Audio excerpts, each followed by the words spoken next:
Hello, welcome back to Imagine Not Being Leeds.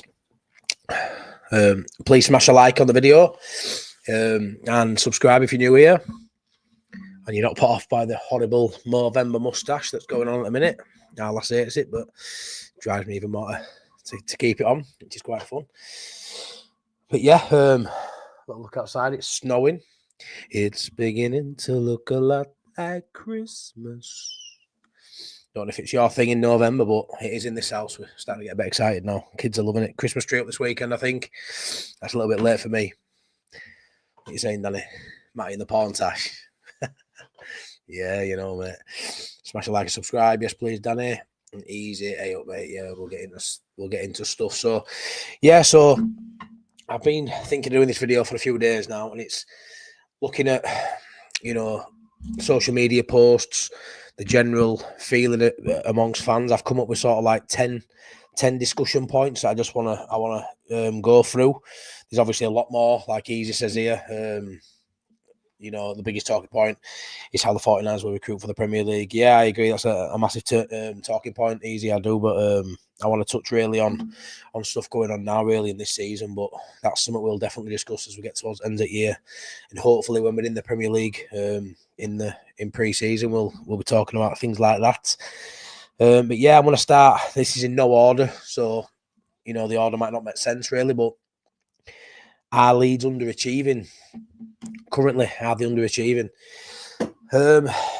It's a difficult one because the league table says yes. The eye test says we're doing okay, but are we underachieving? You're only underachieving if you believe we are the best side in this division in terms of quality, manager, everything. I know pretty much everyone here will probably agree with size at club. It's the biggest club in this division. Some people probably, there'll be some people out there that say we haven't got the best squad. Maybe a Burnley or a Sheffield United are close. But I would assume the majority would all probably agree with the general consensus that we are the best side in the league in terms of quality, wage bill, transfers in, things like that. So are we underachieving, not being top? Yeah, but I'd also say no. Are we underachieving if we're not top end of the league? 100%. I think now, we've had a lot of adversity this season, and they're not excuses, the reasons. Losing your captain. Do I think he'll get back in? There's a point about that, so we'll touch on that soon. But losing your captain, we had some big hitters go in pre-season. I don't know what that was. But yeah, I don't think we're underachieving at all, really.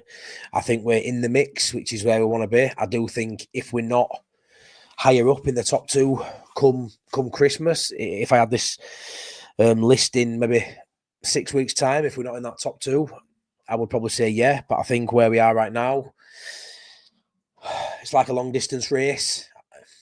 The person who sets out at the front doesn't always lead at the end of it. So I think we're amongst the pack, and we're probably best placed, I think, to push on now and have a right good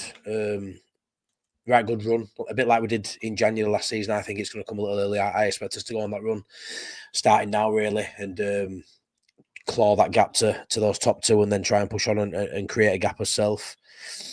Danny, I think we are where we are for a reason, not putting games to bed. Yeah, 100%, mate. Yeah, 100%. You think these individual letters, your Solomon slip, your Melier, no catch, your Joe Rodon penalty giveaway, your Matteo Joseph for one goal, missing it against Burnley at home. There's loads of moments, mate. Not putting us chances away is one of them. Individual letters is another one. I like to give an opinion live. There's so many devices in this house, mate, with kids. Honestly, twins are nuts for the tablets and switches and stuff.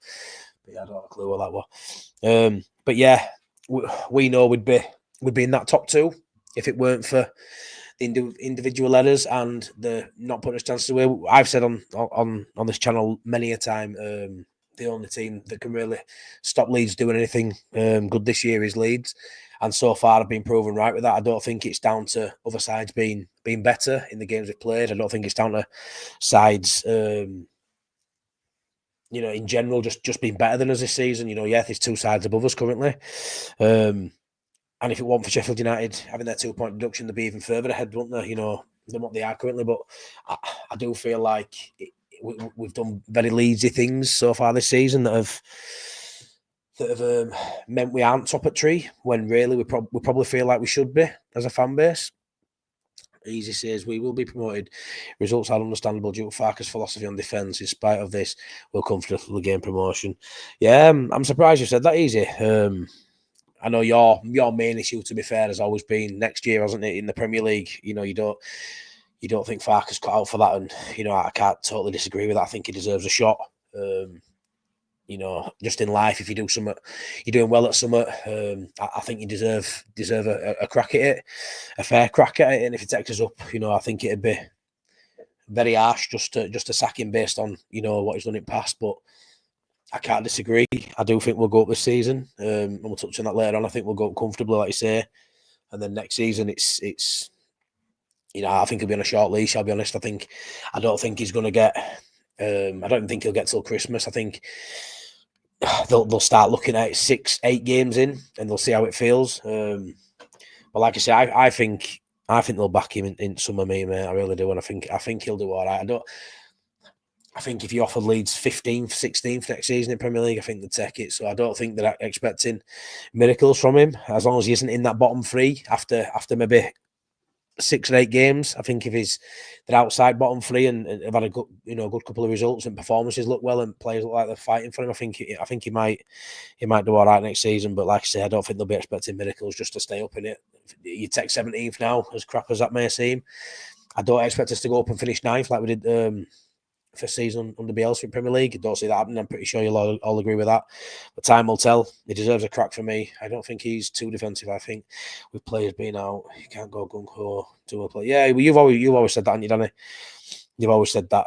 Got to try and reserve, the energy levels they've got and not pick up any more injuries. So I think it's accumulation of his tactics. I do believe his defence first, attack second. If I'm honest, Danny, I do. But I can't disagree with you saying. About the injuries, you get a couple of goals up and sit back and iron that game out as it is. As a fan, you want to be entertained, but it's the Farke way in it at the minute. We will be looking to get 4 points out of 6 games in the Prem. Yeah, we will, mate. Yeah, we will. We'll see how we go. Right, so the second point I've got down is Farke getting the best out of this side. So, like I say, I think this comes down to the players he's got, the wage bill he's got. I think he's got the best job in I say in football. That's a bias, probably shout that, but definitely in Championship, definitely outside those European spots for me in England. He's got the best job, the most attractive job outside being at a European club. And let's be fair, it's Farke's biggest job he'll ever get. I don't see Farke's next job be from leaving Leeds to better himself. I don't see that. I see his next job being eventually people will be writing he'll get sacked next season after, whenever that may be, and then he'll pick up a job, maybe in Championship, maybe in Germany. I don't see him ever on a job better than Leeds. So this is best shot at a Premier League job. His best shot at the top side in England. I do feel the way football's going now, there's so much money involved. The prize is so big about getting to Premier League that it's dangerous for him to go gun ho and play the football us as fans want. And he's very defensive, and I think that takes away sometimes from some of our players. I feel like we've definitely got the players. Yeah, we are clinical sometimes. A lot of big chances missed, and we've been like that for years, to be fair. But I do feel like he's holding us back a little bit, and that's definitely hurting us. The way he lines up and the way we can look phenomenal for the first 20 minutes, and we can really then just put handbrake on and just ease to victory, like Danny says. Not picking up injuries is great. When you just holding possession, and having possession is brilliant. It's a great form of defence. Is that we don't concede many chances, and it's getting that balance right in it between being all out attack, but then you're going to concede chances, or just being steady Eddie and keeping possession and making sure you smother the ball and the opposition team don't have much of it. And we're really good at that. We're really good at that at Leeds, and we don't concede chances for that reason, that we have 60, 70, sometimes more percent possession, whether we're at home or away. To be fair, we can dominate the ball. And like I say, individually, I think he's a great man manager. I think what he's done with people like Nonto, I don't think he's playing the best football at the minute. I mean, in general, like, go back to the start of last season, I feel like, he had a really tough situation there with Nonto, and end of the day, who'd have said, at the start of last season, with all that going on, that you'd ever be happy to see Willie Nonto in a Leeds shirt again, and that seems a million miles away from everyone's memories now. And we all love him a bit now and want him to go on and have a career that we all hope he does at Leeds United, because we know his talent. And I feel like his man management, really good. I feel like the players play for him.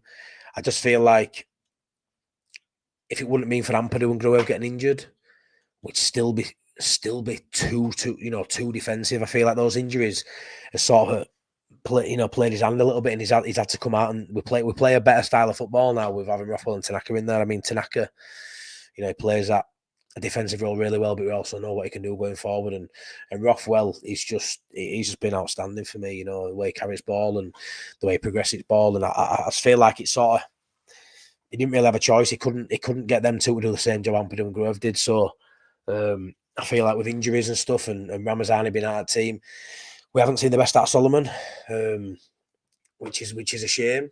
I hope that comes soon. But like I say, to answer that question, is he getting the best out of the side? No, because we're not top. But he's getting enough out of the side to keep me satisfied as it stands, is what I'd say with that on that one. He's getting out the players he has at his expense. I think we have too many players that are wanting to do too much themselves. Yeah, we've got a lot of people, Danny, who I think were trying to do too much. I think Nonto's one of them. I think Mateo Joseph's another. Aronson has his moments. It's a really hard-working team. But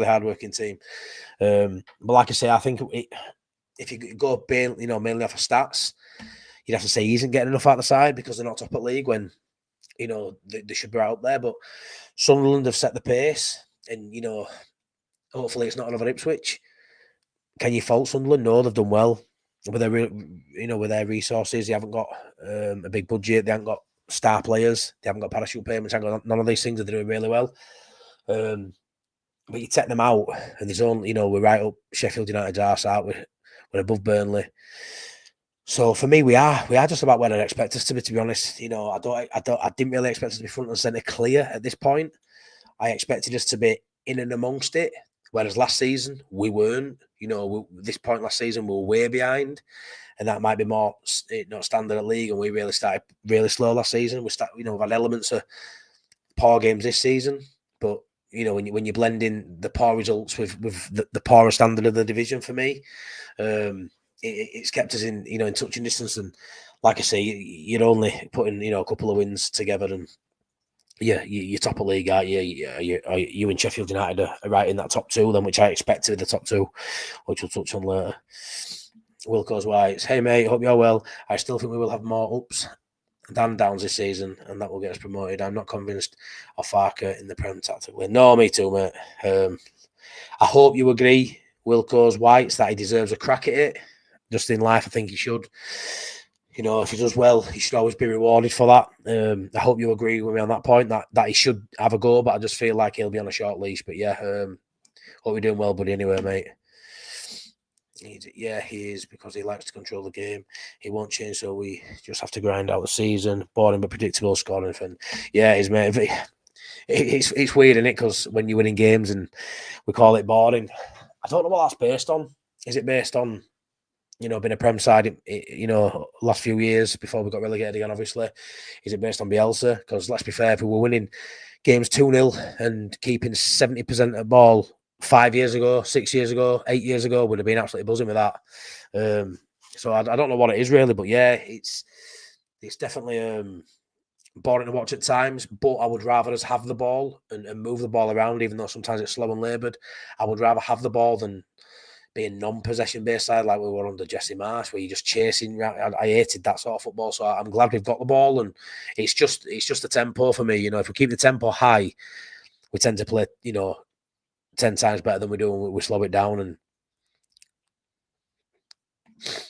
Danny said, Wilco's White, we ain't going to win many games in the Prem. mean, defences, yeah, I agree, mate. I'm not going to blame the players because they are just doing what they are. So, no, they are, mate, 100%. 100%. It's definitely, I think it's definitely a tactic of Farker's. I mean, I've touched on it before. I remember when Jorginho Rutter had a standout game at Ellen Road last season. I can't remember who it was against, or a home game last season. I think it might have been Watford game, and he was just in ridiculous form, and he were pirouetting and nutmegging and all sorts. And Farker told him after the game or it might have been during the game, to calm himself down and have a bit of respect for opponent, which is ridiculous, really, because you need those flair players, those quality players, those players that you pay your money to go see. You need them to enjoy yourself and put themselves about and just embrace being a footballer. And when you've got that talent, I don't like that about Farker. Even individual talent, he tries to sometimes pour cold water on it, which is a bit of a shame. All the time Farker's managing this league, he's never been top till late in the season. Yeah, he always starts slow, 100%. Always starts slow. Right. Yes, I do agree. He needs to be given a chance to get promoted. Hopefully, the 49ers give us a squad we will need. Yeah, nice one, Sean. Right, so next point, which you've sort of just covered. Are Leeds boring now? Loads, Pete. This is a massive discussion point. Are Leeds boring now? Yes and no. Boring in patches. Exciting in patches for sure. It's. I go to every home game, as most of you know, and I'll link this in with another point as well. To be fair, because I've got that as well. The atmosphere in Ellen Road. How do I feel about that? So I'm going to link them two together, because I think, especially at home games, they come hand in hand. And are we boring now? What do you think in the chat? Are Leeds United boring? Are they I won't say they're predictable, but I don't think we're as boring as last year. I feel like at times last year, I feel like attacking wise last year we had those star plays, but I feel like the build up was so slow last year. Like I feel like Rodon, Strauch, Meslier, Rodon, Ampadu, Meslier when Strauch got out. I feel like that went a lot slower last year. I feel like we play with the ball higher up this season. We just haven't got the star quality, individual quality, especially with Ramazani out, who I think has got as much quality as Rutter and Somerville, if I'm honest. But obviously he's out at the minute. But I don't think we're boring. I just feel like we have spells where it's really boring. Danny says, when I play football, I prefer the scrappy game. It's a suspense that can also make it exciting. Yeah, I mean, we'd all love to, we're playing Swansea away on Sunday, aren't we? We'd all love to have them 6-0. But for well, if we're 2-0 up at half time, it's probably going to end 2-0. I don't know. It's an hard one for me because I like Farker. I like this. I like the squad. There's Alexa again. And people call me a happy clapper, but that last home game, I was very bored in that second half, like very bored. But we were winning, so what I really asked, no, I weren't. Personally, I was all right with it, but I can't disagree that there's elements of as play that's boring. 20-minute periods, 15-minute periods, in those second halves as well, where we don't create much, and we're happy with that. We're happy just to keep the ball and sit behind the ball and just stifle the opposition of any possession. A lot of fans don't like that. They'd rather, be a bit more cutthroat. But what's easy to say? We expect to win, but no Farker will let them embarrass the opposition. Yeah, it's crazy, really, isn't it? It's all about having respect. Marcelo Bielsa were really respectful, but he had more respect for anyone, didn't he? Than anyone in the world. I think Marcelo, giving that goal back to Villa and stuff, he was a top draw man, But even he wanted to put 5, 6, 7 past teams, at any opportunity to score. He just needs to take handbrake slightly off for me, just Farker. It's not even a massive adjustment. For me, it's like when you're winning 2-0, 3-0 at home at half time. As a fan, I wouldn't mind winning game 5-1 and conceding one if we scored another couple, rather than just holding out for a 2-0 win. I aren't that bothered, like I say. Not going to moan about it too much, but obviously it's a topic the fans are talking about, so I thought I'd bring it up. But yeah, I just feel like it's just a mild tweak. Half time, you're 2-3 up. You dominated out ball. You know what the opposition's got, or in most weeks haven't got. And I feel like it'd just be nice for him to go, you know, just go embrace being a footballer, just go enjoy yourself. And I feel like if you just give that little bit of freedom, I do feel we'd put 5 and 6 past teams, because I feel like the quality's there, even with you like Ramazani out. Yeah, we miss big chances, but I feel like we don't create as many big chances as we should do, because we ease through games. You know, it's great being in a position where, you know, some weeks we're 2-0 up, you know, 3-0 up, even 1-0 up, but at 1-0, you know, it's never over, is it? And he's really happy to just keep the ball at 1-0. And you know what Leeds are like with set pieces and stuff, and, you know, slips, and there's all sorts that can happen in the Meliers, catches and stuff. It's one of them really where you want us to go bury a team, and we don't do it. And like I say, I don't think it's the players. I definitely think it's a Farke tactic. I definitely feel like he definitely wants us to ease off, and just keep possession, which, like I say, it has its elements of being boring. 100% it does, and there's periods in games where, you know, but it's one of them. It's one of them, lads, where it's just 3 points is 3 points. We're playing all right. We're not playing bad. It could be better. It could be better. 100% it could just be better. To score 6, we need 40 chances. Yeah, some weeks, mate, we do, yeah. Are we just being safe and sensible, especially with us controlling the game with all the possession? Yeah. It's just safe, isn't it? It is just safe. It's safe and exciting does not go in the same sentence, does it? So yeah, it's very safe. But does it matter? Does it matter? I say it's something I'm bringing up because it's talked about a lot. Like I say, that last home game, I definitely felt it. 100% I felt it at Watford, you know, a few weeks back, flying out of blocks. And then we were defending for 70 minutes, and Watford were unlucky really not to get a draw out of that one. And you know, it's going to have games like that, and it might buy us an arse. But like I say, exciting and safe will never be in the same sentence. So yeah, we are very, very safe. You know, very, very safe. Just take that handbrake off. That's my big thing. But I saw Farke's interview when Norwich were relegated. All he talked about was the importance of defence. Yeah, it's one of them, isn't it, mate? He's definitely defence minded coach. You know what I mean? 100%. Is defend first, attack second, and I don't know what position he was as a player. I don't know if anyone in chat knows that. I would assume a goalkeeper or a centre half. Why have I got it in my head? He might have been a striker. Which, if you're a striker, that's actually nuts. Someone tells me he's a striker, that's just bizarre. But we played better when opposition had more of the ball than we have. It's rare, though, isn't it? It's rare that happens. I'd like us to. Yeah, there you go. Danny Farke played a striker. It's nuts, is that, mate? Innit? It's not saying we're actually a striker. But yeah, it'd be interesting to do that, wouldn't it? It'd be interesting to, adopt a style away from home against a side that don't mind having ball themselves, and try and catch them on counter, because we've got players with pace, especially when Dan James is in. You know, Nonto, Solomon, Ramazani, Aronson's pretty quick. You know, if you've got Matteo Joseph up front, we've got some good players where we could maybe sit in a little bit, not a low block as such, but maybe let them have a bit of ball and try and spring that counter on them. Maybe that'd be something, you know, that's maybe a tactic he could look at adopting, rather than just having the ball and trying to break down sides that just sit in a low block and want to stifle them and make it really hard, you know, a bit like Millwall did. Maybe it's a tactic to use going forward, that, mate, where, you know, we let them have ball and it'd surprise them for sure. You know, they won't expect that from Leeds, but maybe that could be a bit of a plan B, because I definitely think we've got the players for that kind of style. Although, you know, we just don't adopt it. Do we like to get the ball from the first minute and sort of dictate the game, which, like I say, I don't mind.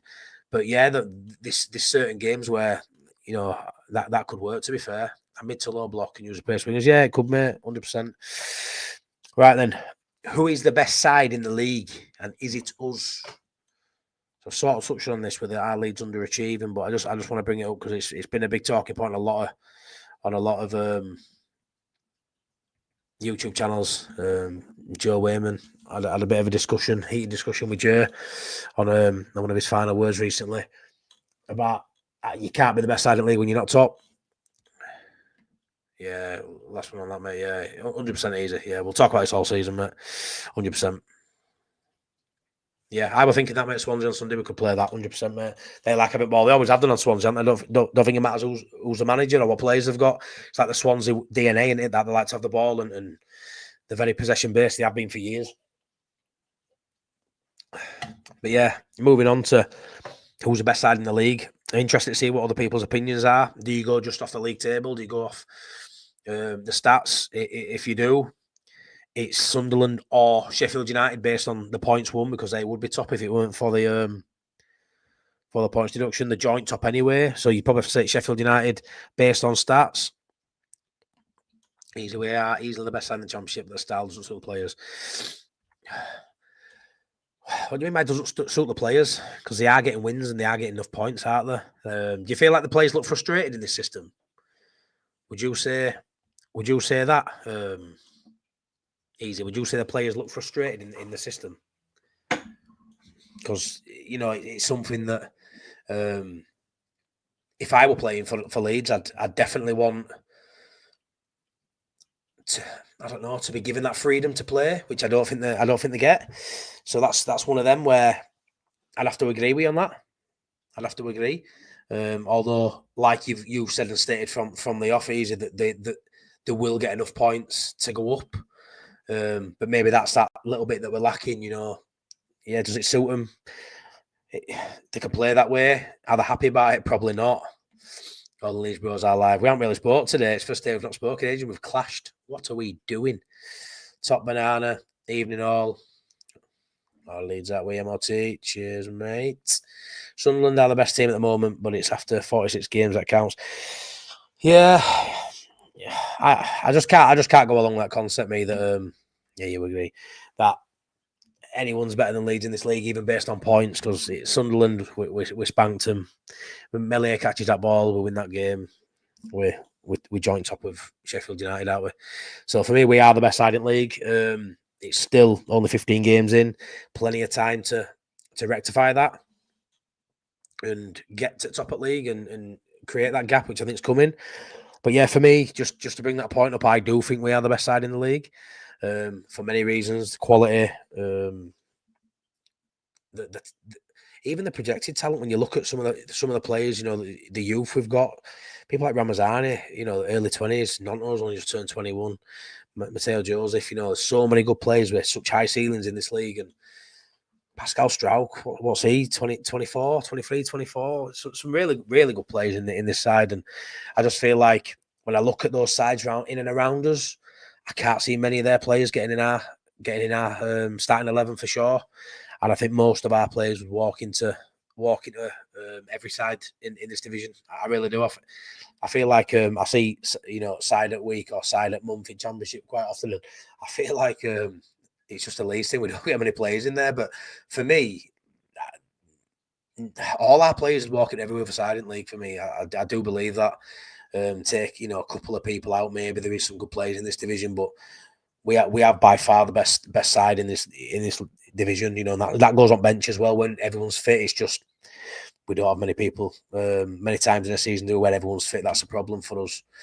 Lovely to watch, mate, from sunny Villamartin, Spain. I'm back for the Butter game. Can't wait. Oh, mate, that's the game I'm really nervous for, Simon. Honestly, that's the one game where I tip almost a 3 or 4-0 every home game. Every home game. I don't see us dropping many points at home. But that Middlesbrough game, that is a nervy one. A derby, haven't we, and Borough, I think Saturday and Tuesday, I think it is, back to back, 2 home games in 3 or 4 days. I love it when it's like that. Absolutely love it. Buzzing for that week. But yeah, that Borough game's going to be, especially after what happened in middle of the season, Ailing playing as well, and yeah, I can't wait for that one. Can't wait. That's the most nervy fixture coming up for me. I'd be more nervous for that than I watch Sheffield United one. If anyone who's new in here, please smash a like and subscribe to the channel, please, if you're not already. I'd much appreciate it. Seasiders TV. Hey up, boss. Nice. Hope you're doing well, mate. I'll message you after this, pal. Wanna do something with me on Wednesday if possible. Then Wilco's White. For me, the best team is the most consistent team. It's no good us playing fantastic against Sheffield United and then play like we did against Bristol City and Millwall. We definitely have the best squad. Yeah, and consistent side will be proven at the end of the season. Obviously, it's talking point now. A lot of Leeds fans, me included, don't like not being called best side in league, which I'll always fight my point and go, we are the best side in league based on what? Based on we Leeds United. Fuck off. But yeah, come end of the season, we'll be there, mate. And we've definitely got best squad, best talent anyway. And we should have, you know what I mean? We only came down 2 years ago. still got parachute payment, still got a good squad, even though we lost some big hitters. We've still got a brilliant squad. I don't think we've made a bad signing, really, this season especially. I mean, Schmidt, he looked like he was going down that way, not getting many minutes. He got, 5-8 minutes last game or something, and looked absolutely fantastic. So I don't think we've made any bad signings this season either, which has helped. Top Banana says, Farkle's 92 points at the end of the season, and we're at the moment heading for 88. Yeah, maybe. I haven't really looked at stats into it. I expect us to get around 90 points at Top Banana. But I'll tell you what, 88 I think sees you up by a few points. I do. I think 85 gets you in top 2 this year. So I think 88 probably wins your league. I won't lie. I think if we get what we got last season, mate, we've ramped it by a good, 6 or 7 points, mate. I really do. I feel like we'll ease into it. But I'll touch on that towards the end. Yeah, I guess it's probably, 100%, Danny. I think it wins league, does that. I really do. I was thinking about the worst players we've had. We could have had 3 teams of bad players after I went through a load of names. Mate, we had some stinkers. If anyone's not seen it, I did a video with Boss Nass from Seasiders TV last week, and we compiled the worst ever 11. Well, the worst 11 in the last 20 years. So I've got a video. If you go back onto my playlist and have a look at that, that made some interesting reading, which I thought it were quite important to touch on some of the dross we've had over the last 20 years. And to be fair, you don't have to go back 20 years, like 6, 7, 8 years ago. Lawrence de Bock, and that was even sooner than that, like 5 or 6 years ago. Like, we've had some absolute tripe. So yeah, if you haven't checked that out, go check that video out. I really enjoyed it with Boss Nass, and we're going to be doing it on a day this week. I just need to confirm with him the best 11 of the last 20 years, which is going to be very difficult, I think, to do, and I don't think we'll agree as much on this one as we did on Paul players. I can't see it happening this year. So, next one is the obvious one. We talk about it every single week: Pirro or Joseph. And this is where I probably clash with most of you, because I think we're at a point now where Pirro probably, is the main man. I sort of agree with that. Do I think he's the best striker currently on form? Yes, I probably do. Do I think he? Do I think he should start Pirro? No, I don't. I think Pirro's in form. I think he's playing the better out of the two right now. I feel he's the most deadly in box. I feel he's scored the most goals. But I think he should start on the bench. And that's where I am on that one. A lot of people disagree with me on this point. Why would you have someone on bench who's scoring goals? But I just feel like it's not even down to what Joseph does. For me, Joseph runs around, he stretches defence, he can drop, he can hold it up, he can link up play really well. And we talk about this every week, but obviously it's a point I want to bring up, but it's not even about him tiring defence out. It's just when Pirro plays 90 minutes, and I don't know what it is, when Pirro plays 90 minutes, or when he starts and plays 70 minutes, if he comes off for Joseph, he doesn't have the same impact. He just doesn't. I don't know if it's because, like I say, Joseph's running around, this tight defenders out. Naturally, after 70 minutes, regardless of who's playing, defenders are going to be tighter in 70th minute than they are at first. I don't know what it is, but it works. Joseph starts, Pirro comes on, Pirro scores. And I don't really want to go too much into it, really, because we touch on it every week, but that works. It's the best combination for me. Does Joseph have the same impact as Pirro when he comes off bench? No, he doesn't. So the main thing is, how does Farke at Thorpe Arch all week look Pirro in eye when he scored 4 games in a row, say, and Joseph hasn't scored one, and then see sitting on bench? And I know he's a manager, and that's what he's got to do if that's what he thinks best for the side, but it's hard when someone comes off bench, like you say. He deserved to come back inside after like 4 sub appearances and 4 goals in 4 shots. I think it was a ridiculous conversion rate. And he gets back inside, and he just doesn't look the same play when he starts for me. When he comes off at bench, he's inevitable. And that's just the best combination. I just feel like, without even delving too much into it, it just works. Like our best results really have been that combination. Joseph starts, Pirro comes off bench, and his minutes to goal ratio is ridiculous. But like I say, when he starts, he in no way performs the same as he does when he comes off at bench.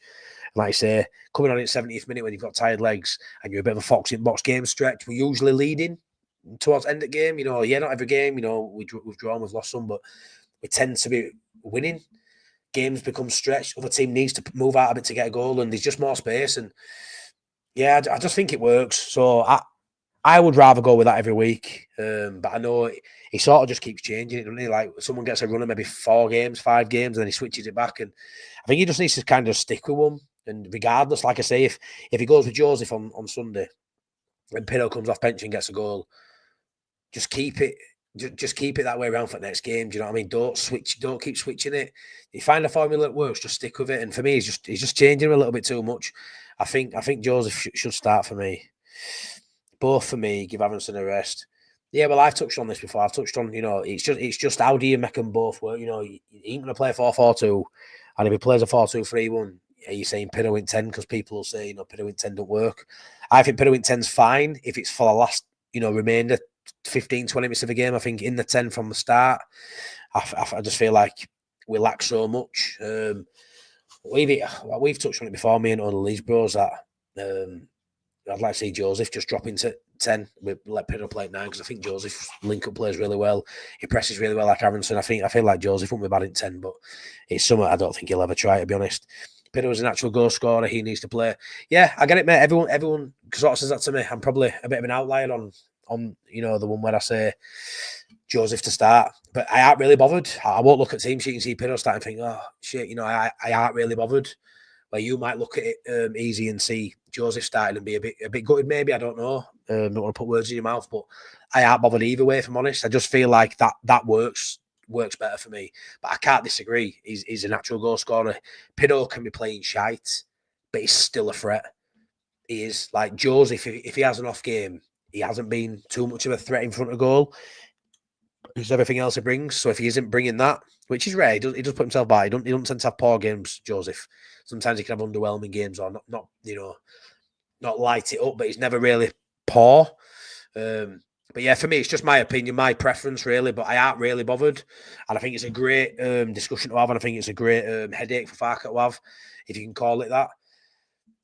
How many times did we have it when Bamford? I mean, Bamford's been as 9 for years, and we've had no backup really. Yeah, we had Rodrigo for a bit, but like, how many times have we just not had anyone to bring off bench? Bamford, we had Nketiah for 4 months, 5 months. We haven't really had it, so I'm just happy we've got 2 players that are making an impact, different reasons. But overall, when you combine the 2, if he gets a combination right, who starts, who comes on, it tends to work. And for me, the output of them both combined, they're doing all right. So either way, I'm not bothered. It's just my preference, that one. Pirro is stoned for the first 70 minutes. He's on come down after that. Nah, he had some good games when he started, and I don't like the notion that he's immobile because he isn't. I think Pirro's really adapted his game this season. I feel like he's a better player this season than he was last season for me. I don't know if you all agree with that, but for me, he's better this season than last season. He's sort of forced himself into a system that I don't think he ever fit really.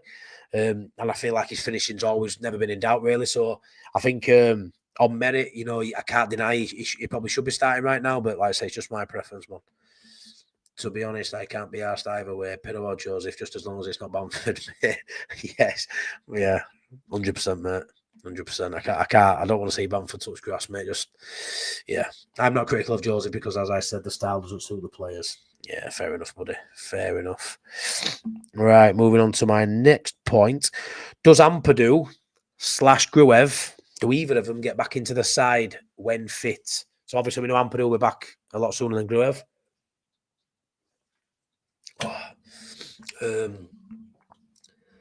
Ampadu is going to get back inside. No two ways about it. He's going to get back inside. Anyway, guys, girls, if there's any girls in here, please smash a like on this video if you're watching it and you haven't already, please. Just want to get more eyes on it, more views on it if possible, please. And subscribe if you haven't already. But yeah, I'd like to know your thoughts. Do you see Ampadu walking straight back into the team? I don't think he should. He's just straight in here straight away. Ampadu is not good enough in my opinion. Yeah, I like him. Yeah, he's just captain. He gives,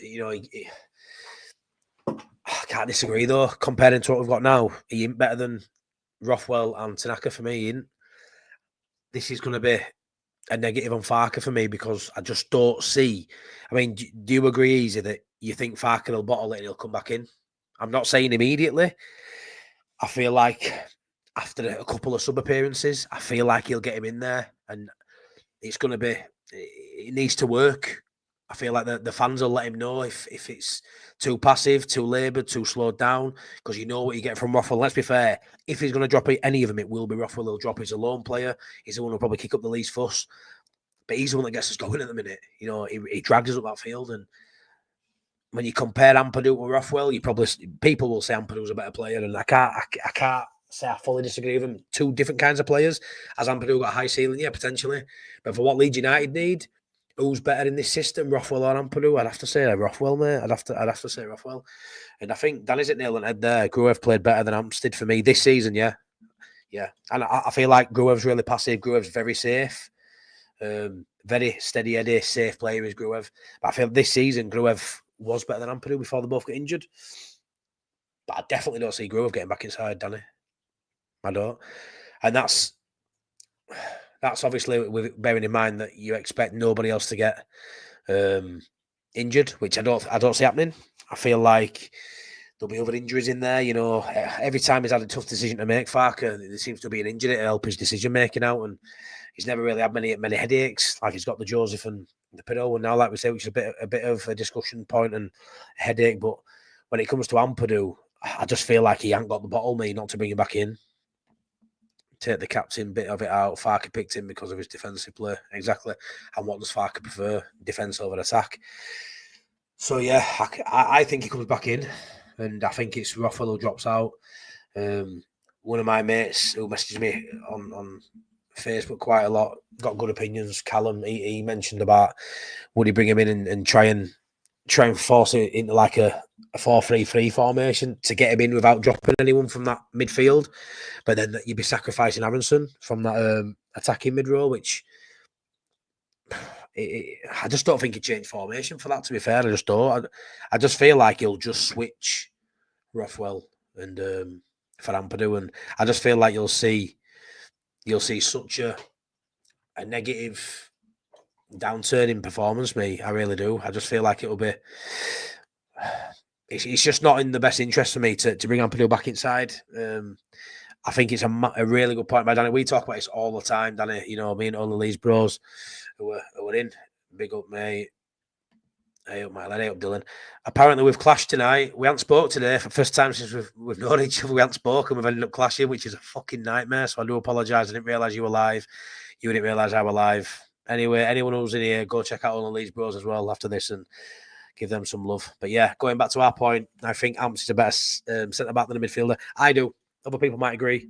100%. I think we saw his best football at centre-half for Leeds last season. I feel like it's the way we play football. He drops into that anyway. He drops between the centre-halves and picks up the ball, and I feel like he doesn't need to do that. That Calvin role, he don't really need to do that for this side. Pascal Strout's good enough at that, as he is. Pascal Strout can do that. Can do that role without needing Ampadu. So I mean, if Ampadu does come back in, I'm going to want to see a different side to his game. I'm going to want to see, I suppose it'll be Tanaka doing Rothwell role, won't it, if that does happen. But I want to see that midfield, not look slow and laboured. I don't want to see that tempo drop because Ampadu comes back in. Because let's be fair, he does slow it down a lot. He holds the ball. He really slows down that player's Ampadu. But like I say, I think Farker's a massive lover of his. Do I rate Ampadu? Yes, I do. I just think Rothwell is undroppable right now, and I think Tanaka is. And I feel like if he does do it, when he does do it, Farker best be hoping for a Rothwell drop-off, because I don't think fans will be happy if he's playing like this and he takes him out of side. I really do. I feel like it'd be criminal, to be fair. Easy says, ayo, or ow. Rothwell, Gruev in that order. Yeah, and then Ampadu after that for me. Yeah, that's my lineup as well, mate, for that. I think that's the best one. Ramazani straight back in for me. Yeah, he's the one, mate, who, for me, I don't want to see him taking 3 or 4 games. I want him straight back in. Give him one sub appearance, 20 minutes, and then next game just get him in. Bloody lightning! I can't wait for him to come back. Honestly, you'll see such a difference in him when he comes back. You'll see such a difference in the way that front four work, because everybody raises their game when Ramazan is in that side. You do. You raise your game. We had it with Rafinha. You raise your game when you're playing with, I ain't going to say world class, but with Rafinha, world class level players, you raise your game. Ramazan is going to be up there one day. He's such a talent. We were just quick in and out. Keep her lip, pal. Sound, mate.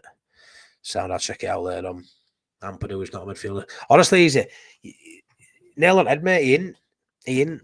He's he is technically, but he's a better centre half, isn't he? 100%. Not yet for Ampadu. Yeah, I agree. Let him get back to full fitness. Yeah, there's no rush with him. That's the best thing. As long as we have no injuries, and this side's like it is going into January, they've got time, haven't they? How many times in years gone by have we, like even with Bamford, when we went to Bamford back when he was injured a few years ago and stuff, and we had to rush people back, didn't we? We were forcing people to play minutes when they were 70% fit. As it is right now, we can ease people back in. We really can. Like even with Ramazani, like I want him back in like that because, like I said about certain players last year and stuff, with Rutter and Somerville, you pay your money, you go to a game. It costs a lot of money to go to games, and you want to be entertained. And Ramazani is that guy for me. He's your pay per view, but they don't have to push it with Ramazani. They've got time. They've got cover. They can ease him back in. Going back to Ampadu, Wilco's Whites. Ampadu slows it down to, but Farker loves him. All right, all these bros. Yeah, that's right, mate. He does love him. He's his captain. He will bring him back in, I think, regardless of how well everyone else is playing. Don't think Ramazani being for the 2 games, he will start thinking about the ankle. Hopefully not. When you want a massive injury, so hopefully it's not going to be one of those mental things we touch about with Solomon all the time. Hopefully he'll be all right. I'm so impressed with Ramazani. He's dangerous. Yeah, a wild take. It's not part of my points, but wild take. And I've said it after only seeing him on 2 performances. I think Ramazani's ceiling is higher than Somerville's. I think Ramazani right now is better than Somerville last season.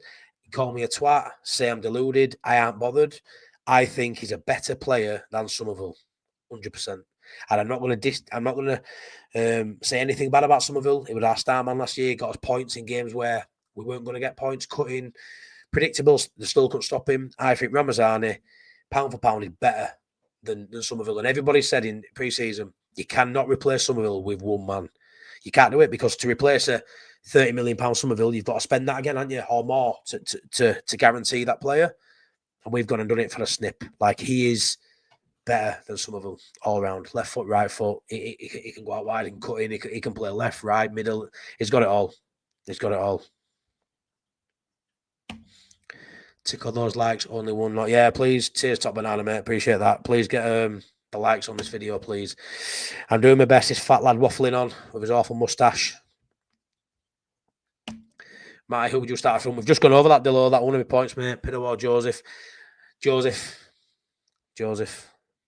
for Pirro coming on. But what I'd want to see, mate, is I'd want to see Pirro get 30 minutes, not just 20. I think he needs 10 minutes to bed in and then be fully fighting for the last 20. So yeah, even though I think Pirro is currently our best striker, one of the most informed players, not playing bad. I just feel like when he starts games, he tends to not be as effective. That's it. So I would go Joseph, but bring him on after 60 minutes. Take Joseph off. That's it for me. I really like the look of Josh Gilavogi. Could we see him starting soon? I like the look of him too, Sean. But I don't think he'll start. There was that comment this week in press, which is going back, like we were saying earlier with Easy about what he said about Rutter last season. I don't like players to really express themselves and don't want to, show lack of respect to the opposition side. We heard what it said about Gilavogi. He came on, didn't he, in final moments of the last home game and told him to go on and play a Makaleli role and just seek game out. And he played more like Zidane, were his exact words.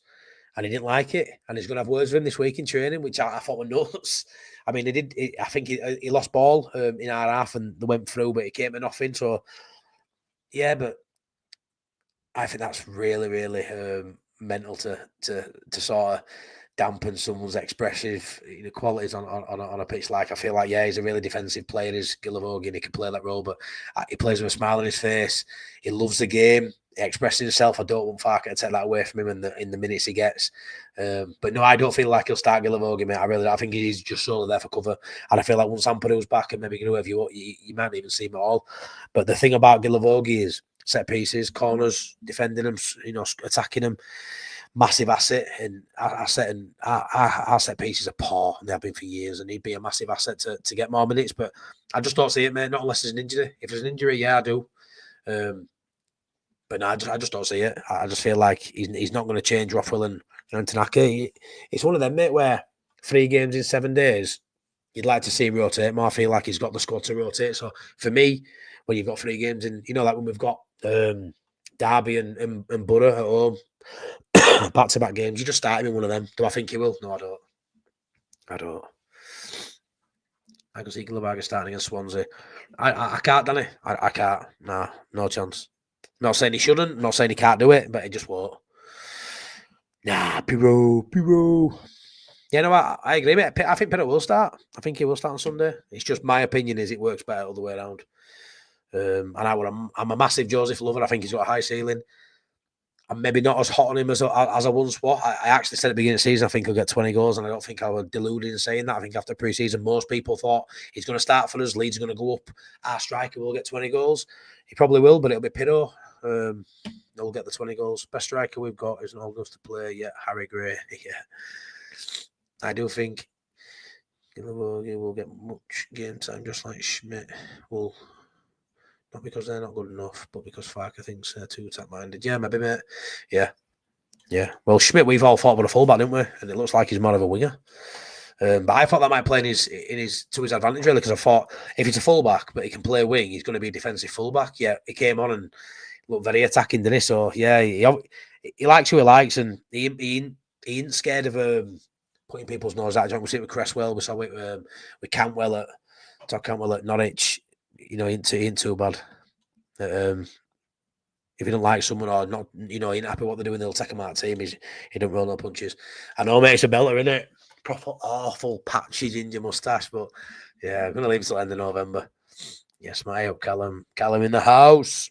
Right, next one is, will Solomon go back to Spurs in January? What do we think? So firstly, let me just say, I don't think he's firing, obviously, and I think everyone will agree with that. But I don't think he's performing badly. I feel like the money is on, the ceiling he has, the potential he has, the name he is as the season started. High caliber player.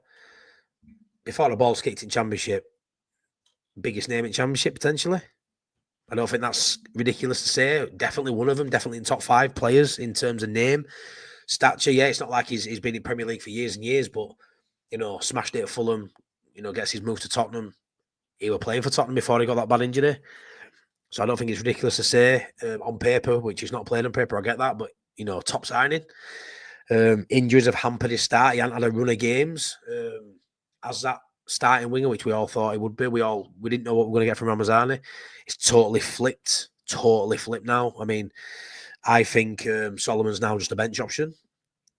I also think a rotation option in the 10, which I think we will see. We will see a period of time this season, I think, where, Jesse Marsh Tosser. He beasted Aronson, beasted him. And I don't think we can beast him again. He's playing brilliantly, but at the minute, it looks like he's playing every single game. And I'd like to see that rotation. And I think, you've got Nonto, Solomon, but I just think Solomon could definitely fill in that 10 role when he's fit. Because let's be fair, Ramazan is back, he's starting on left. But I'd be so happy for Solomon, to just.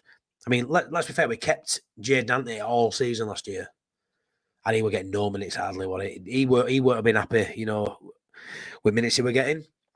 I don't know if losing his mum halfway through season probably meant, he had other things in his mind and he weren't demanding to go back to Bournemouth and get more minutes or send him back out alone. A bit of a, shit year for him, I guess.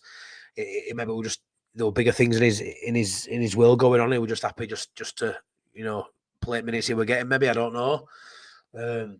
But Solomon's a better player than Jade, isn't he? And Solomon will want to play more minutes. But if we can have that role for him, I ain't bothered how much money he's on.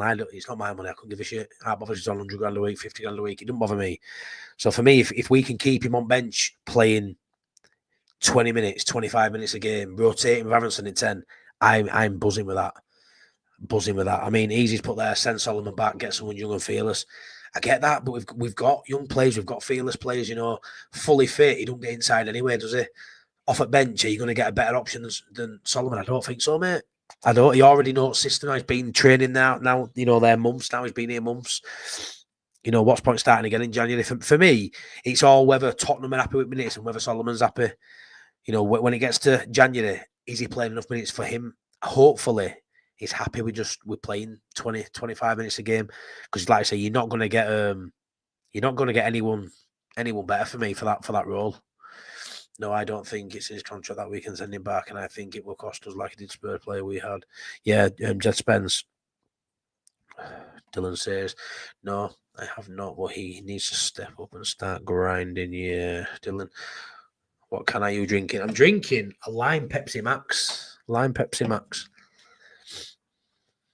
Final pint, whether it'll be Sunday or Monday. I'll have to decide. I'll be on the strong stuff for that, though. Top banana. Still not made my mind up on Solomon. Seems to cut inside so much for me. Yeah, he does.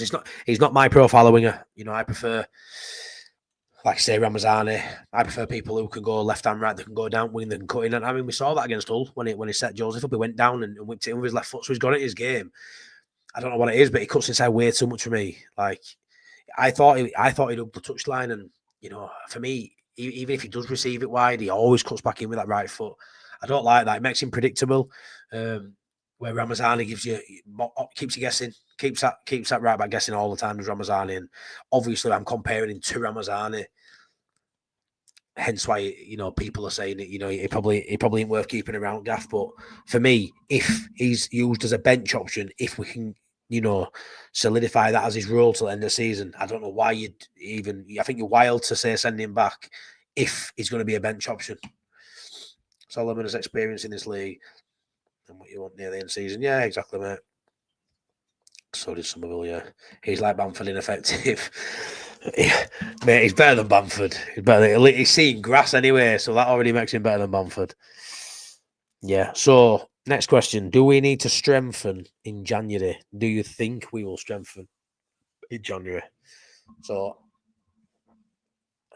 I think we should. I don't think we will. Get your comments in, guys. I think we should strengthen. I feel like we've seen too many years gone by where we tend to have a good, say we have a good January and they look at it and go, we're all right here. And then just the Feb hits and we just go to shit. I remember a few years, I can't remember what year it was, but remember we had that bloody La Soga up front and we'd been poor. Can't remember where we won in league, but obviously it was one of his poor seasons, I assume, again. And in January, and he hit a couple of goals in January. I might have got three or four goals in January, and then I don't think he scored the rest of the year. And we decided not to do anything, and it happens all the time. So for me, even if we were top at league, 10 points clear, which I think by January we will be top at league and maybe a few clear, touch wood, I do believe that. I still want them to go out there and do something. I don't think they will, though. I just don't think they will. We don't need to strengthen because Farker won't use them. I just don't think. I feel like when it comes to 49ers, if they believe we're going to go up as we are, they're not going to spend a penny either. Because why would you? If you genuinely believe we're going to go up, why would you spend any money? I've used that term before. If someone offers you 200 grand for your house as it is, and then you go, I want to change the bathroom and spend 20 grand on it. Why would you spend 20 grand on a bathroom if it's and they tell you you're still only going to get 200 grand for your house? You're not going to change it. You're not going to do it. So for me, if they look at it now and go, we're going up, why would they spend 10 million, 15 million? Maybe a loan option. I think we've got 2 loan slots available, maybe 3. I can't deny that won't be beneficial to us, like we saw last season. With Ipswich and Southampton brought in brilliant loans. Rothwell went on loan to Southampton. Brooks, Ipswich brought in Kiefer Moore. I can't remember the other one. Sarmiento, I think it was. And that got him over the line. watched a video of what Joe did, I think yesterday or the other day, and he touched on how many goals and assists and stuff like that they made, and a lot of them were sub appearances for these players that those sides made the signings of last season. Got them over the line. We got Connor Robertson, who I think got a goal or two, maybe a goal and an assist, but he still couldn't get rid of Archie Ray from that right back spot, and he just replaced Jedford Spence, who wasn't really playing at right back anyway. What he was he filled in at left back and won a bench option really. So we just got a squad filler really. We didn't really get an impact player last January, and it showed. I think last year there were more holes in the squad than there is this year. I don't feel like there's many holes.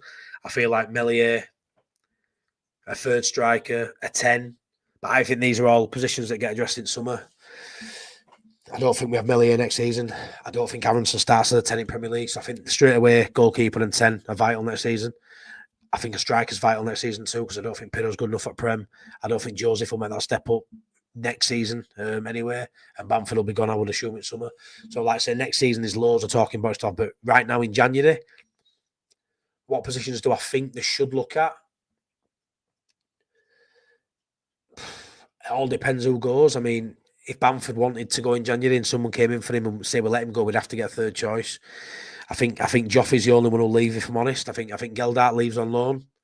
I don't think we'll lose anybody else, and for that reason we don't sign anybody. But when I look at the side, honestly, I can't see many gaps. We don't need any more wingers. A 10, yeah, but like I say, you're not going to go sign a 10 when is he? You're not going to buy a 10 who's got that quality to go up to Premier League and be a starter in Premier League now to drop down the Championship. Now I mean, there's been talks where try to get McAtee. That'd be a loan with an obligation, but that's a crazy signing. That's we've got to make sure if you're looking at caliber players like McAtee, which hopefully we are, and I'm sure he's on his list because he can get many minutes at City. If you're looking at players like that, we have to be in that top two come January. Like we can't be having it where we're third, fourth, and you're looking at it again. We need to be looking, to the world, not just us. We need to be looking good and like we are going to go up for these players to make that jump. Nobody's going to want to come to Leeds and whimper to end the season. A player like McAtee would probably come if we look front and centre and look like we're going to go up. And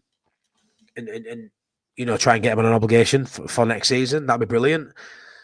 I can't see outside alone. I can't. Everyone goes on about a 10. I know if I wanted a 10, we were linked with that Roland Salai, weren't we? And I think he would a winger /10. So I can't rule out a 10 because I know they wanted a 10. But I think it'd be a loan, and I don't see much like construction really at that starting 11. I really don't. We only strengthen in January, depending on injuries and suspensions. Only a couple of points I've talked about. Won't. Yeah, no, I just don't think we will, mate. I think we're going to be, like I say, I think we're going to be top come January anyway. And I just don't think there's many gaps in the squad. I really don't. And I think once everyone's fit, which never happens, but if it does, Ampanu's back in January, he's like a new signing. It fills bench option. Even if he goes on bench, it's another option. It thickens out that squad. I just don't see it. If we get anyone in January, it'll be on a short term to strengthen the squad. Yeah, and I've got no against that. Like I say, I don't. It's not our fucking money, is it? I'm not bothered how much to spend on wages, what to spend on players. I'm not bothered. I just know what Farker's like. I just know what Leeds are like in January. We always talk about Leeds tag. We're so Leedsy in transfer windows, aren't we? I mean, we never see them do no, do we? Always boring for us and exciting for all other clubs.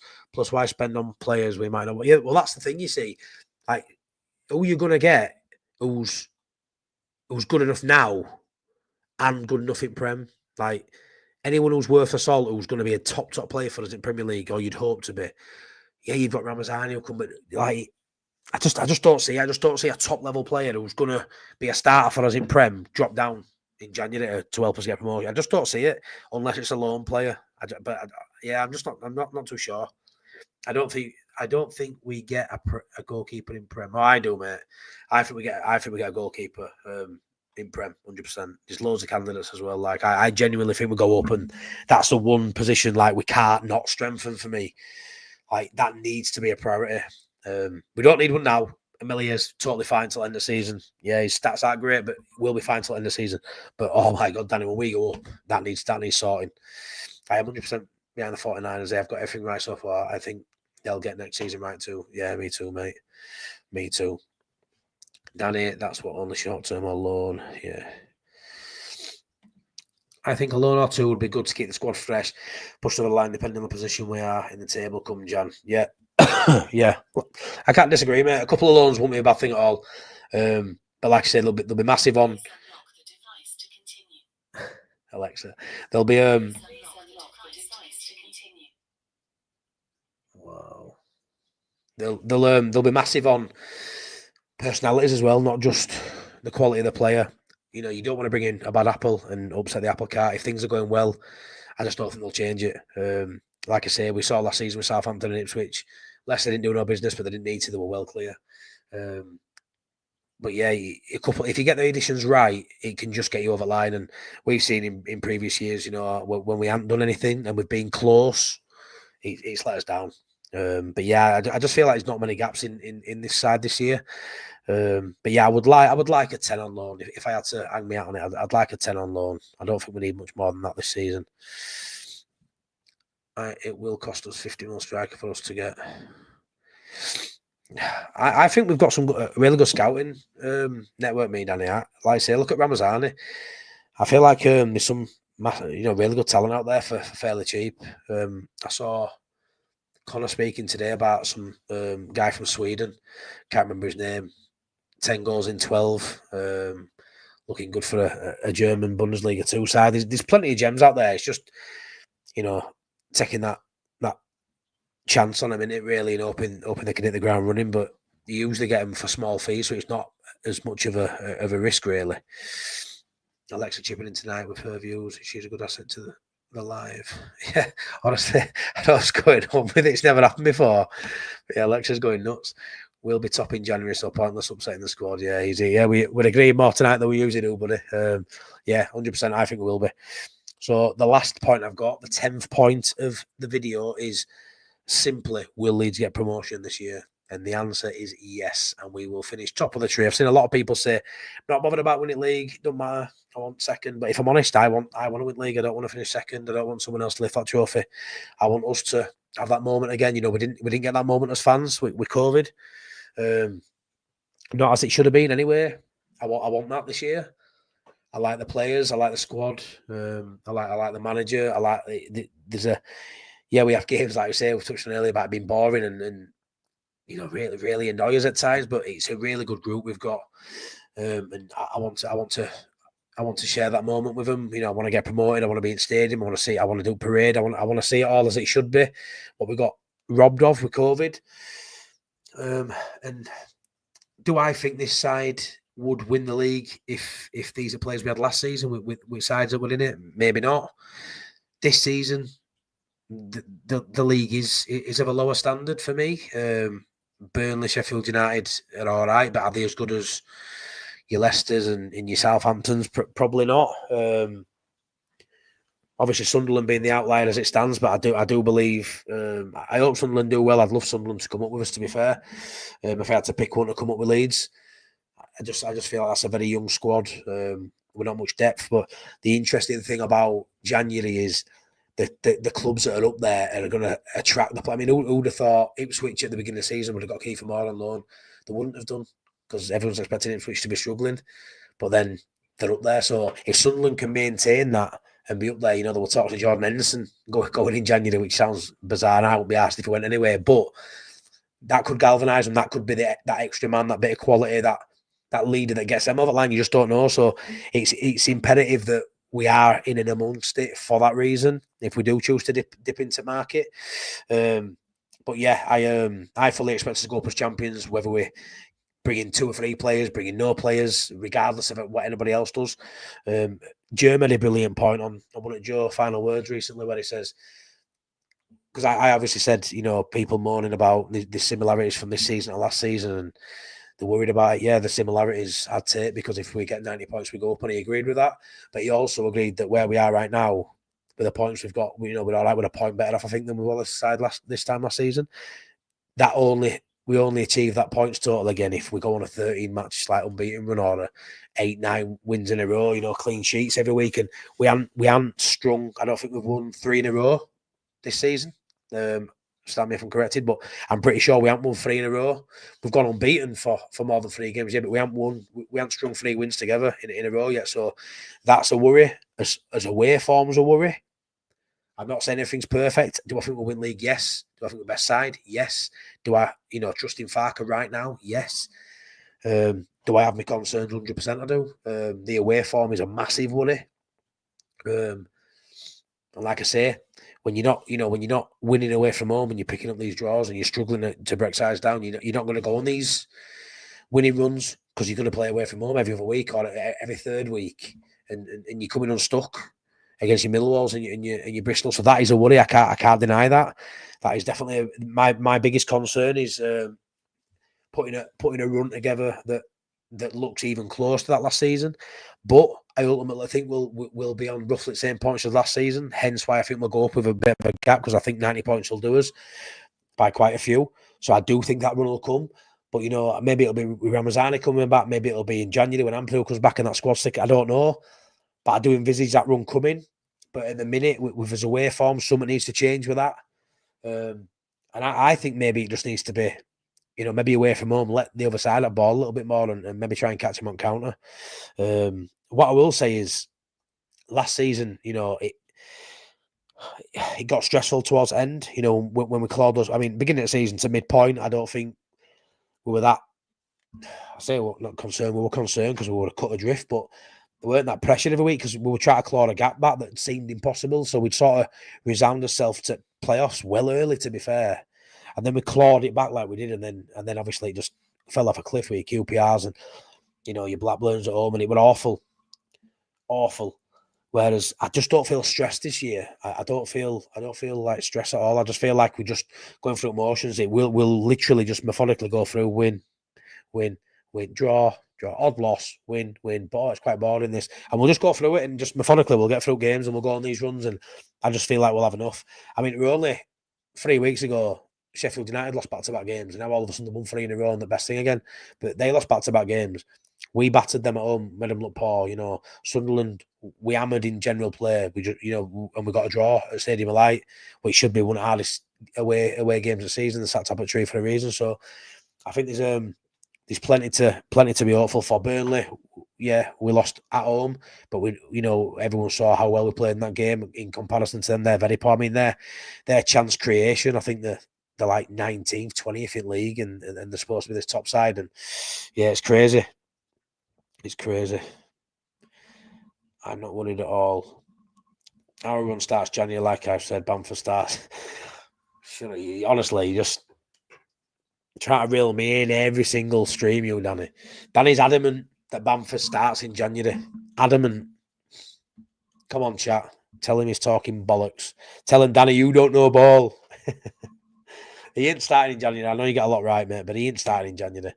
He ain't. There's no way Bamford starts in January, mate. And I know you say that, and you look. I think you always compare it to last year, don't you? His run, when we went on that run, we had Bamford inside, and I can't deny that it worked last season. He was a massive part of that good run. He really was. But where were he when we needed him? End of the season, no, we'll be seen again. I think we can go on a run like that without Bamford this year, 100%. We don't need him. No, Danny, our run has started now till Christmas. Yeah, I agree. Top banana. That Borough game really worries me in a few weeks. That game is what I'm looking at. I'm like, oh, it's a toughie, that one. That's probably the only home game I'm looking at for the rest of the season, thinking that could be tricky. But I'll still back us to win 3-0 because I do every home game. But yeah, I expect us to pick up a few wins in a row now. Bamford probably will start for his new club. Yeah, man. And we'll end it on that. So yeah, anyway, please stick a like on the video and subscribe if you haven't already subscribed. I really appreciate you listening to me waffle on for an hour and 14 minutes. Been a good one, this. I've really enjoyed it. Like I say, a lot of these talking points are what I've read online and just general chats with my mates and stuff, and what people are sort of going through in their mind, what they're thinking of these sort of topics. And like I say, there's a lot of talking points with Leeds this season. And we all sit one side of the fence to another a lot of time. And like I say, whether it's a Pinner or a Joseph, or whether it's you're enjoying football or you think it's boring or fark in, fark out. it's interesting to get these points out and see what people think. So thanks for being really engaged with me in chat. Really appreciate it. I used to only like doing pre-records. Cheers, Sean. Thanks so much.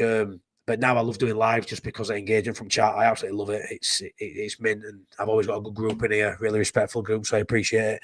Thanks so much, Easy. Really, really good to have you in here again, lads. So yeah, thank you. We'll leave it at that. Like I say, smash a like.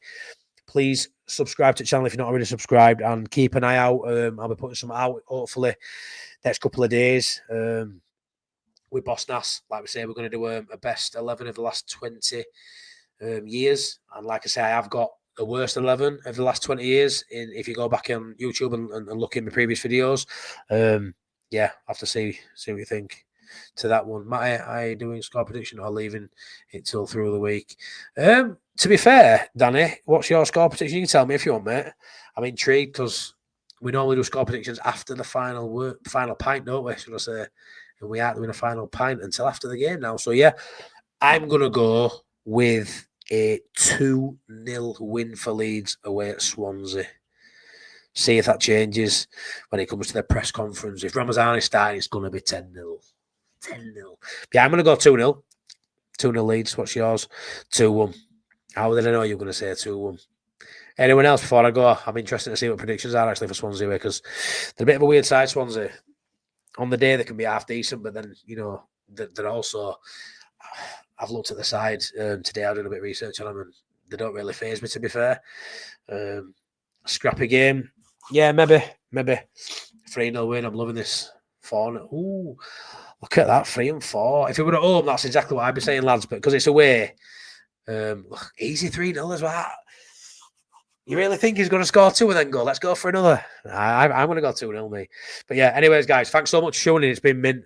So yeah, like and subscribe and take care. Look after your sons, especially with snow. Have a look. Yeah, it's coming down, is that, to be fair? So be safe at Rose tomorrow. Everyone look out for yourself. Take care. Thanks, guys. Bye.